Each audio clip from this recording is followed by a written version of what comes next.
Good afternoon. I'm Dan DeRose with 19 News Now, coming to you from our digital desk. We're going to be taking you to a news conference being held by city and county officials because the eclipse lights out on the land. It's coming up here soon, and lights out in the land, and they want to make sure that all of Northeast Ohio is ready. As you can see, Mayor Justin Bibb, the mayor of the city of Cleveland, taking to the podium, the first of many speakers on what we can expect. Earlier indications were that we could see as many as 200,000 visitors coming to at least the county, and we'll see if those numbers hold true. Of course, a lot of this is weather dependent. Let's take you now live to the Lights Out in the Land announcement from the Great Lakes Science Center. To prepare for a world-class event. A couple of key points I want to just acknowledge. First, the city's Emergency Operations Center will be activated for the event. Secondly, CMSD will also be closed for the event to eliminate traffic congestion across the city. And then also, through the leadership of our Public Safety Department, traffic details will be spread all across the city of Cleveland as well, too. So I'm looking forward to the event. I got my sunglasses from NASA at City Hall, and we're looking forward to making sure everyone enjoys the eclipse in our great city. So with that being said, I'll let our county executive share a few words as well, too. Chris? Thank you, Mayor. Yep. Thank you, Mayor Bibb. Good afternoon, everyone. We are glad to be at the Science Center. Thank you to our director, who I'm going to introduce in just a minute, Kirsten Ellenbogen. On behalf of Cuyahoga County, we welcome the world to Cuyahoga County for the upcoming eclipse. As you all know, we are right in the path of the trajectory of the total solar eclipse. It's an exciting, once-in-a-lifetime opportunity for us here in Cuyahoga County. We've had two press conferences. One was about all that's going on the day of the eclipse, and today we want to really work on the operations, safety, and logistics of today. I want to say hello to the students up there today. Hello, students. It's good to hear your voices here at the Great Lakes Science Center. So for Cuyahoga County, it's a special occasion to be at the center of all this. As Mayor said, we're expecting upwards of a couple 100,000 people. When you add in the sporting events that are happening the same day on April 8th, when you add in some of the other things like coming right off of the Women's Final Four on the Sunday just before the Monday of the eclipse, we expect to have a good crowd of people here in Greater Cleveland. But this is what we do. We do events. And so I'm looking out to our partners in law enforcement, our partners in traffic, our partners in the logistics of the city, our teams at Public Works, both at the county and the city. We welcome you guys here today, but we know you're going to be out hard working on April 8th. To our media partners, we simply want to say thank you for covering this major event. And as it relates to the safety and logistics, this is one of these opportunities to just enjoy the day. Most of our public schools are off that day, and it is a day to get out with friends and family and see CLE, see this place. And as you do that, we obviously want you to be safe. I'm delighted to be joined by our Sheriff, Harry Patel, today, and of course our deputy sheriffs from the County Sheriff's Department. It's also good to be amongst the ranks of the Cleveland Police Department. Good to see all of you. Appreciate what you do on the front line every day. We want to say to all of our first responders, police officers, firefighters, emergency medical service members, as well as our emergency management staff who've worked hard to make sure that this will be a safe day downtown and across the county and the region. Here in the county, there will be events from Euclid to Bay Village all along the shoreline and many of the communities south of the shoreline. And of course, our partners in the adjacent counties of Lorain and Lake County will be participating as well. I hope you'll join me here at the Science Center on April 8th, among many places that are hosting events on the day. I can't say enough about our partners at the Great Lakes Science Center and also our NASA Glenn Research Center. It's good to see Dr. Kenyon here today from NASA. But now, without further ado, to get through some of the logistics, and we're going to get into some of the operations of the day, it's my honor to welcome in her own house Dr. Kirsten Ellenbogen, President and CEO of the Great Lakes Science Center. Thank you.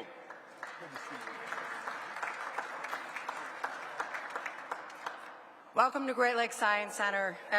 We have quite a long history, and thank you, Chris, for diving into some of this. based on our location, based on our partnerships, we have been through this with the community, with the leadership gathered here today before on events like the RNC, on events like the NFL Draft, and we're confident about our ability to welcome guests for the eclipse. Everything families and fans from all over the world need to really enjoy the total eclipse, as you'll see in the next slide. They are going to have a great experience here at the Eclipse Fest. From science experiments, to films, to lectures, to theater, to dance, to music, it will all be here with a wonderful view of the skyline and the lake for the total eclipse. And did I mention free safety eclipse glasses? We're delighted to be giving away tens of thousands of those during the event. Safety does come first in all we're doing for the eclipse. This is the largest science and arts festival we've seen, and there will be plenty for guests to do. Now, on the next slide, you'll get a sense, we've said this many times in the past, it is the collaborative nature of Greater Cleveland that makes events like the Total Eclipse Fest possible. From the corporate partners who help with funding, programming, volunteers, and support like Ohio Cat, PNC Bank, to the philanthropic partners like the Kulas Foundation, the George Gunn Foundation, and many other community nonprofit organizations that are bringing performances, guests, Cleveland International Film Festival, Karamu House, Refresh Collective, the City Club of Cleveland, the list goes on. At the heart of the Total Eclipse Fest, I'm saving the best for last, is NASA Village. This is an amazing experience for anybody who's interested in space, in exciting future possibilities. We're proud to work with our partners at the NASA Glenn Research Center every single day, and particularly on this special event. They are the only NASA center in the path of totality. It puts them in an extraordinarily unique position, and we're proud to be their partners on this. To give you a much deeper understanding of NASA's role in the event and in celebrating the total eclipse, it gives me great honor to welcome our NASA Glenn Research Center Director, Dr. Jimmy Kenyon.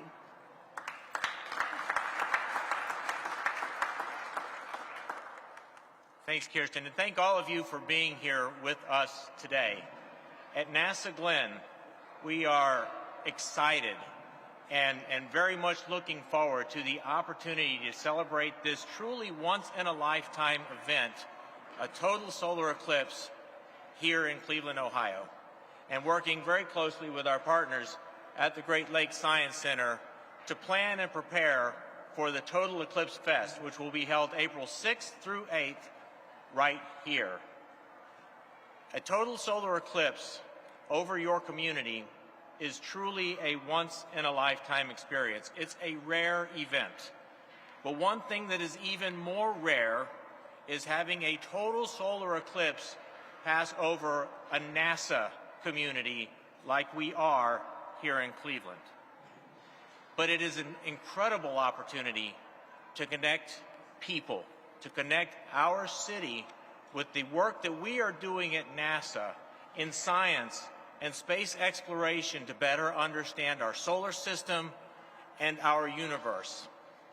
And as a result, we have NASA experts and leaders from all over the nation, from all over our country, coming right here to Cleveland to showcase the best and the brightest of NASA and what we are doing. And so to do that, we are bringing NASA outside of the gate. And we are bringing NASA right here to the NASA Village at the Total Solar Eclipse Fest here at Great Lakes Science Center. We'll have exhibits featuring our innovations in aeronautics, space exploration, science, and safety. We'll have a virtual and augmented reality booth where you can take a supersonic flight or you can visit the International Space Station.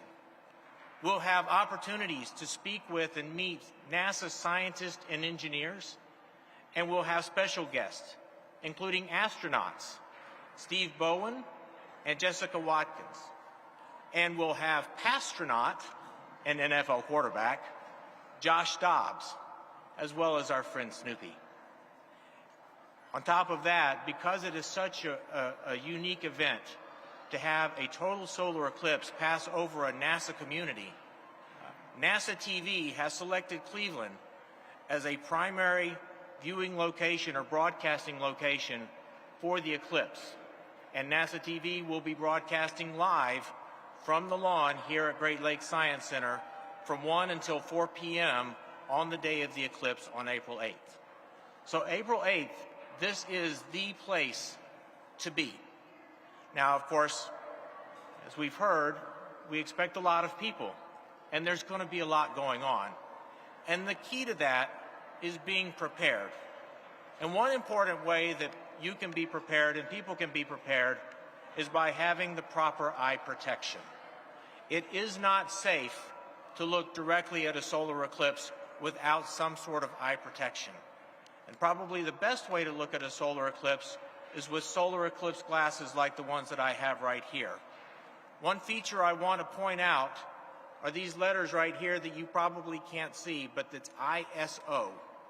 It's ISO and it's a standard. The standard is 12312-2. But what that really means is that these glasses are certified as being safe to look at a solar eclipse. We will have glasses available here at NASA Village, but demand is really high, and so we encourage people to come out early and get NASA glasses if you're interested in those. But glasses will also be available in a number of different locations. But wherever you go for your glasses, go to a trustworthy source, like a museum or library, or to any of the vendors listed on the American Astronautical Society's website. And again, whatever glasses you have, make sure they have that ISO marking on them, certifying that they are safe for viewing a total eclipse. Now, if you're not able or don't have access to solar eclipse glasses, there are other ways that you can view the eclipse indirectly. You can make a viewer, like a pinhole camera, using items that are normally found in households. Or you can do something as simple as taking a colander or making a grid with your fingers and projecting it on the ground, and you can watch the shadow on the ground. More information on those techniques and how to do those can be found online at nasa.gov/eclipses. One question we often get is, well, if I can't look safely directly, can I use my camera or can I use my phone? Well, just like looking at the sun directly with your eyes can hurt your eyes, pointing your phone or a camera directly at the sun can damage those as well. It can damage the sensors, it can damage the optics within your phone or your camera. So we would encourage you to get a solar filter to use for those devices if you want to use them. Again, more information can be found online at nasa.gov/eclipses, or you can visit us at our safety tent here at NASA Village during the Total Eclipse Fest. We're very much looking forward to the event, and now I want to hand off to Cuyahoga County Sheriff Pertel.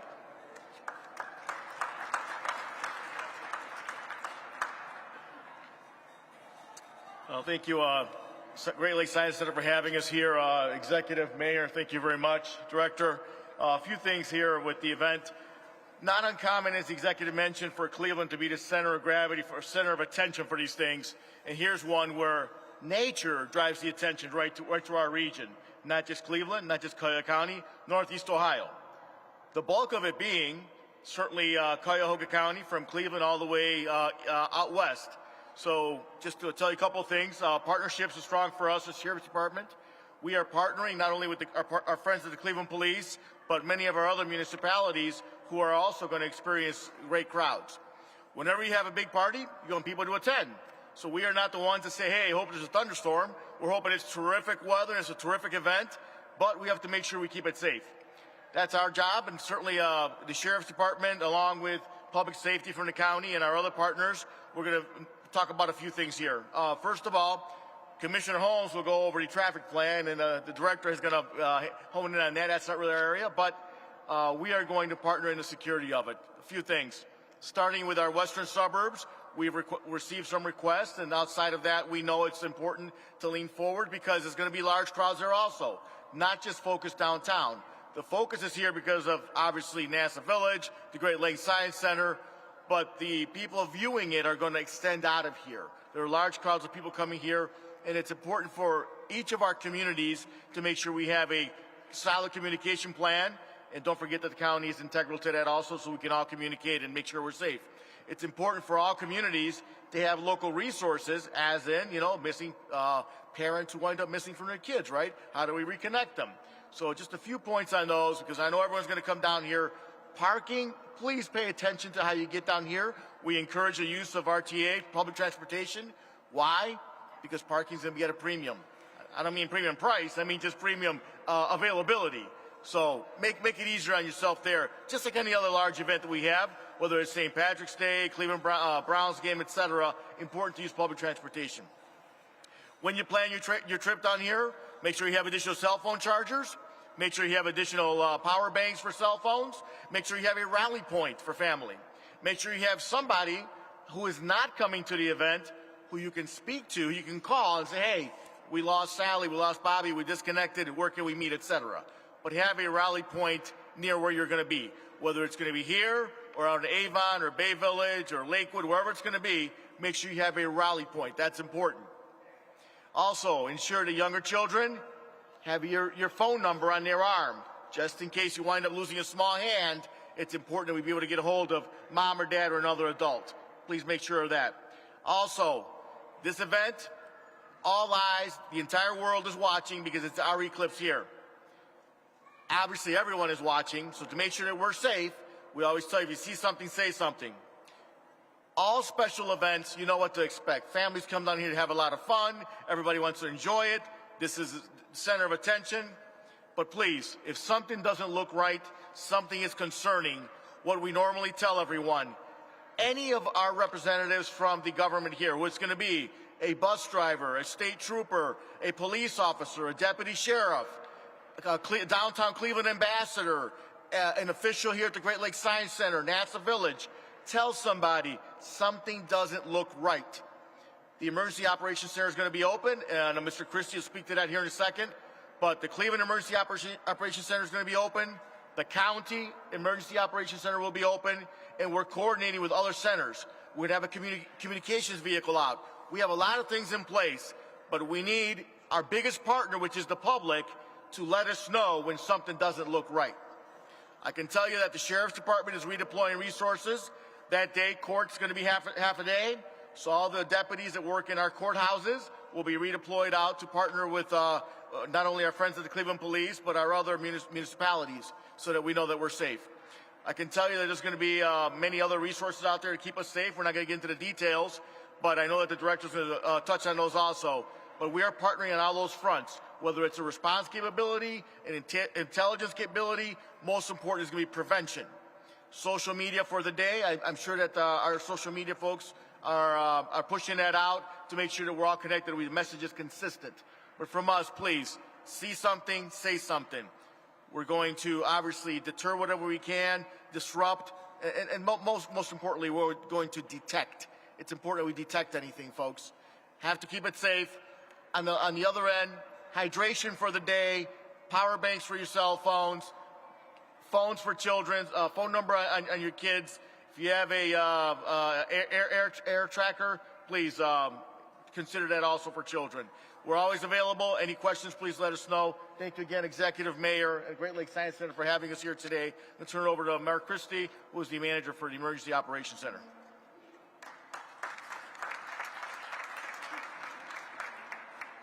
Good afternoon. I'm Mark Christie. I'm the emergency manager for Cuyahoga County. If you're unfamiliar with emergency management, you can kind of view us as a coordination entity. So in the lead up to a large event like this, as you can imagine, in a large urban area like our county is, there's a lot of moving parts, a lot of different partners, public safety, first response agencies, critical infrastructure, other entities that are all going to have to work together and coordinate with one another during a large special event or emergency response. So a lot of what we've been focused on over the course of the past year is setting up meetings and phone calls with these partners, making sure that we are establishing communications, our planning's aligned, and that we have shared expectations of how we're going to work with one another and communicate with one another the day of the event. So in that regard, we have been doing many of the things that Sheriff Patel just mentioned for over the course of a year. In addition to that, we've also been consulting with other areas, namely the city of Nashville that hosted a very similar event, or experienced a very similar event in 2017 that was able to share some of their lessons learned that obviously we can benefit from that perspective and coordinate our planning accordingly. Another core mission of emergency management is to constantly promote personal preparedness and resiliency. So you may have seen in some of the other news coverage on the event that others have encouraged the public to plan ahead, make an emergency plan with their family, make an emergency supply kit for the day of in the event there are issues. Those are very standard practices that we encourage throughout the year. Actually, this week in particular is Spring Severe Weather Awareness Week, so we'd be encouraging those types of activities anyway, but it's really timely because in the onset of a large special event like this, if you've lived or worked in this area, you know that there can be traffic issues, there can be momentary communications issues when there's a large volume of people concentrated in one area. So we just want to encourage people to plan ahead for that. To actually go through the motion to make an emergency supply kit for their family, to make an emergency plan for their family. These are very, again, standard practices we want to encourage, agnostic of type of emergency or large special event, and resources are available online to go through those practices, either on the county's website at cuyahogacounty.us/ready or the federal website, FEMA, at ready.gov. I think our area is accustomed to hosting large special events. We have a robust transportation infrastructure that can accommodate that. So we really just want to encourage people to be aware that this event is happening and be prepared to potentially deal with some inconveniences. But we certainly don't want to cause any anxiety. Again, we just want to be aware. We want people to be aware and able to plan ahead and enjoy the day. So with that, I will turn it over to Cleveland Public Safety Director, Mr. Drummond.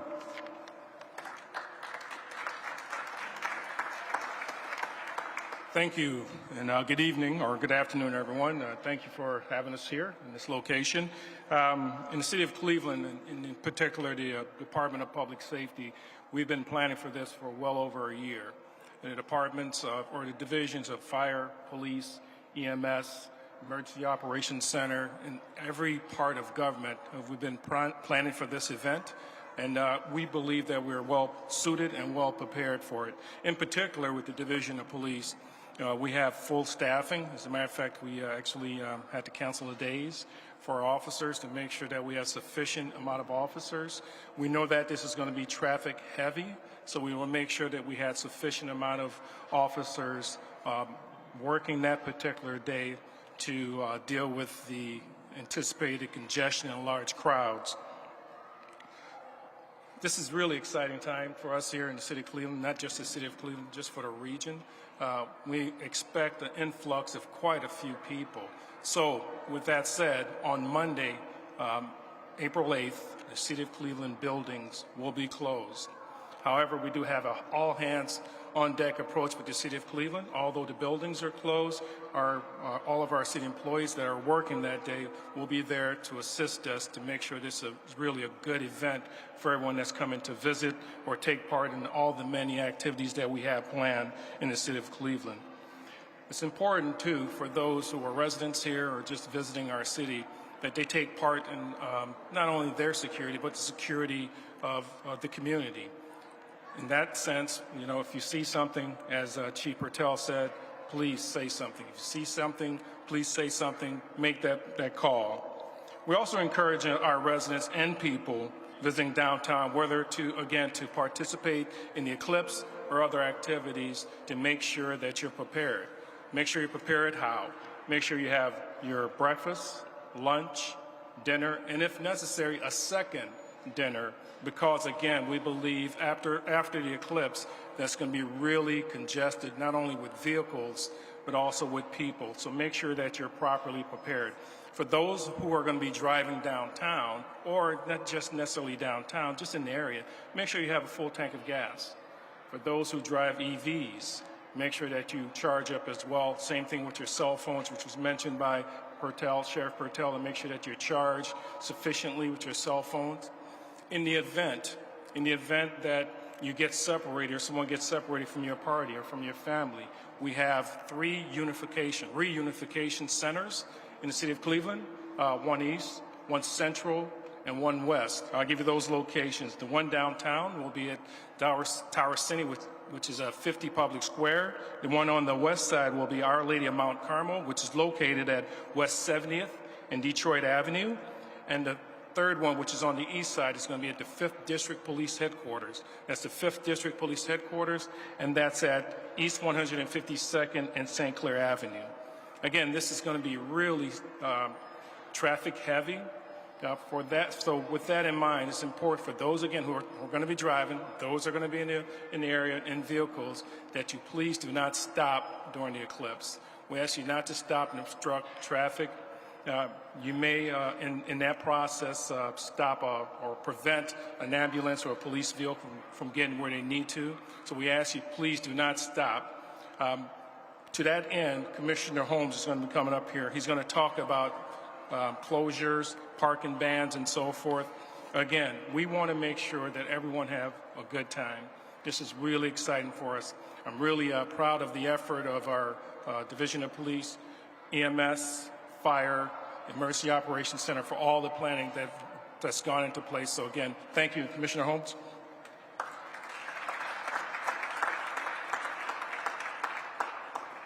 Good afternoon. The director told me they wanted the most handsome policeman, but he just retired, so they left this to me. So, are we putting up? Thanks everyone for being here. We're going to start with the road closures. If you look to the far right of the screen, we are going to close Route 2 at Dead Man's Curve, coming from 90 East and 90 West, probably about 1 or 1:30. Then we're going to, right around the Great Lakes Science Center, you're going to have Erie Side, Al Lerner Way, but you will be able to get north of the stadium. There's parking north of the stadium for the public. It's very limited. The Science Center garage, there is no public parking here, so we're going to have to find that. All the black lines that you see are parking bans, the biggest of which is going to be Superior to the bridge, and then from the bridge all the way out to where the Shoreway ends on Detroit Avenue and Lake. The reason we're going to do that is we anticipate, like everyone said, a large number of people. We need to ensure that safety vehicles get to and from. We have an east-west route that we can get to, and then East 9th Street, in connection with the Guardians game and this event, from Erie Side to Carnegie will be no parking as well. So we have a north-south route as well. And then our normal, what would be the Browns Warehouse District closures and things like that. You'll see the closure, or the, parking ban. And then on West 25th, from Detroit to Lorraine, there's a hospital there, so we want to ensure that people can get to the hospital to the west side. Next slide.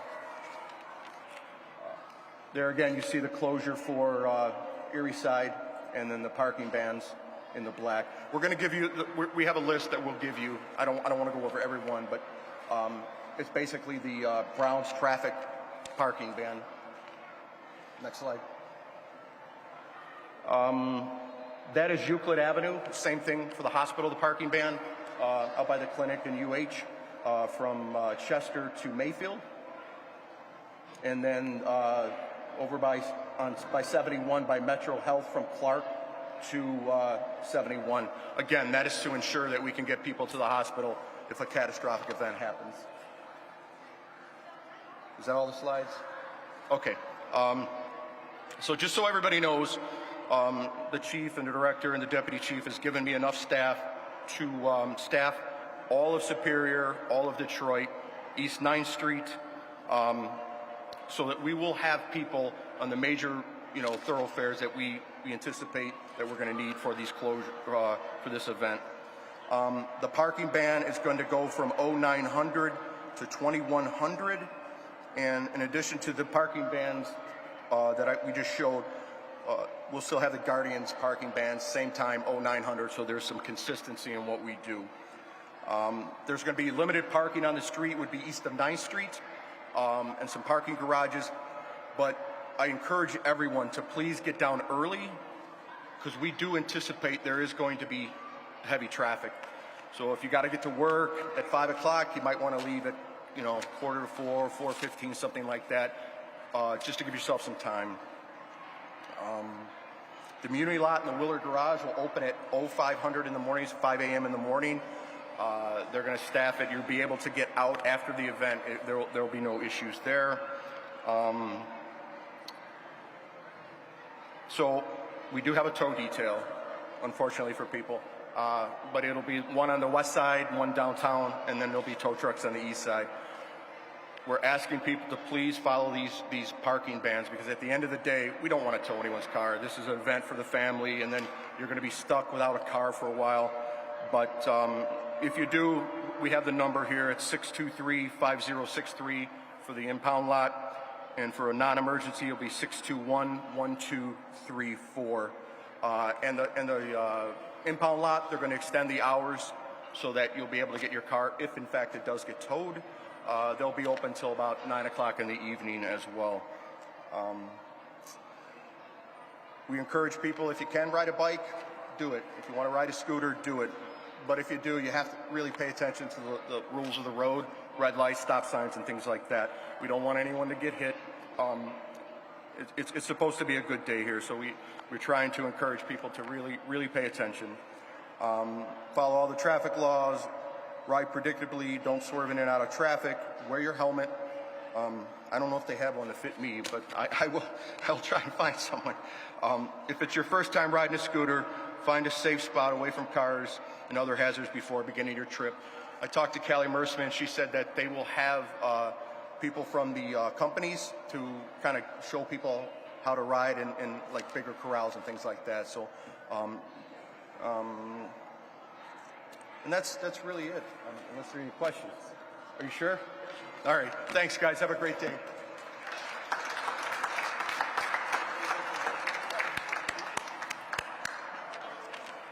Good afternoon, and thank you for coming. Thank you for inviting the RTA to this event. I'm Joel Freilich, Director of Service Management, here on behalf of our CEO, India Birdsong Terry, and the RTA Board of Trustees. As you know, RTA bus, rail, and paratransit operators are out there today and every day connecting the community. And if the idea of connecting the community is something you would like to do, go to riderta.com/careers and check out the amazing opportunities to serve your community. RTA serves Greater Cleveland every day. April 6th, 7th, and 8th will be no exception. But some things about April 6th and 7th and 8th will be exceptional. For one thing, we'll provide extra rail service to handle the extra customers that we expect to carry that day. For another thing, the waterfront line will run daytime service on all 3 days. To plan your trip, we suggest using the transit app. Another possibility, if you need a real live person to help you plan the trip on the phone and answer your questions, the number to call is 216-621-9500. RTA will be ready for you that day, and we welcome you aboard. And now I will turn the podium back to our hosts. Thank you so much. Well, as Dr. Kenyon said, Cleveland will be the place to be for the eclipse, and we also have Guardians opening day the same day as well, and then Women's Final Four March Madness. So hopefully you fill out your bracket as well too. So let's give all of our speakers a round of applause if we can. All of the speakers will be available for questions for the press after this press conference concludes, and we'll see you April 8th. Thanks so much for being here. We appreciate it so much.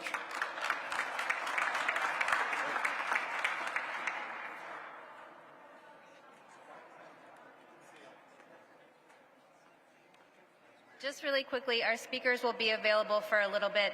If anyone's got any questions, let us know. And I have to do this to her because a lot of you know Jen Chach. It's her birthday today. Happy birthday, Jen.